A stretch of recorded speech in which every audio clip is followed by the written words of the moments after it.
BJP দলের প্রতিষ্ঠা দিবস উপলক্ষে সংগঠনকে আরও মজবুত ও কার্যকর করে তোলার লক্ষ্যে 29 কৃষ্ণপুর বিধানসভা কেন্দ্রে বিজেপি মণ্ডলের উদ্যোগে এক গুরুত্বপূর্ণ সাংগঠনিক সভা অনুষ্ঠিত হয়। বুধবার চাকমাঘাট কমিউনিটি হলে আয়োজিত এই সভায় বুথ ও শক্তি কেন্দ্র ভিত্তিক সংগঠনের ভূমিকা নিয়ে বিস্তারিত আলোচনা হয়। বুধবার বিজেপি দলের প্রতিষ্ঠা দিবস উপলক্ষে 29 কৃষ্ণপুর বিধানসভা কেন্দ্রে বিজেপি মণ্ডলের উদ্যোগে আয়োজিত হয় এক গুরুত্বপূর্ণ সাংগঠনিক সভা। এদিনের সভার মূল লক্ষ্য হল সংগঠনকে আরও মজবুত ও কার্যকর করে তোলা। এদিনের এই সভার প্রধান বক্তা ছিলেন বিধায়ক ও রাজ্যের উপজাতি কল্যাণ দপ্তরের মাননীয় মন্ত্রী শ্রী বিকাশ দেববর্মা। এছাড়াও অনুষ্ঠানে উপস্থিত ছিলেন মণ্ডল সভাপতি ধনঞ্জয় দাস, প্রবীণ ও একনিষ্ঠ বিজেপি কর্মী লক্ষ্মীকান্ত সরকার সহ অন্যান্য আমন্ত্রিত অতিথিবৃন্দ। সভায় বক্তব্য রাখতে গিয়ে মন্ত্রী বিকাশ দেববর্মা বলেন, বিজেপি দলের মূল আদর্শ জনসেবামূলক কাজ। ভোটের রাজনীতি আমাদের লক্ষ্য নয়। সিপিএম ও কংগ্রেস অতীতে ভোটের রাজনীতির মাধ্যমে মানুষকে বিভ্রান্ত করেছে, কিন্তু বিজেপি বরাবরই জনস্বার্থকে অগ্রাধিকার দিয়েছে। তিনি আরও বলেন, বর্তমান রাজ্য সরকার দলমত নির্বিশেষে সাধারণ মানুষের উন্নয়নে কাজ করে চলেছে।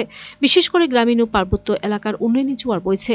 এই সরকার উন্নয়নের এক নতুন দিগন্ত উন্মোচন করেছে। মন্ত্রী জানান, আগামী দিনে গ্রাম চলো অভিযানের মাধ্যমে প্রত্যন্ত এলাকায় উন্নয়নের বার্তা পৌঁছে দেওয়া হবে।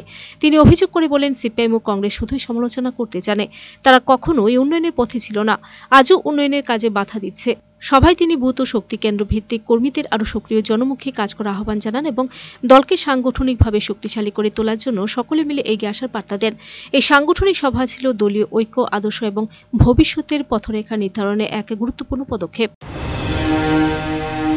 জনজাতিদের যেভাবে কল্যাণ হচ্ছে তাই ওরা সহ্য হচ্ছে না।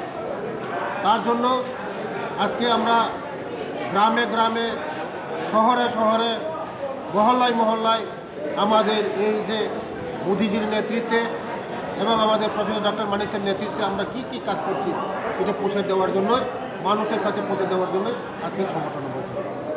নমস্কার। Video report, search India TNN।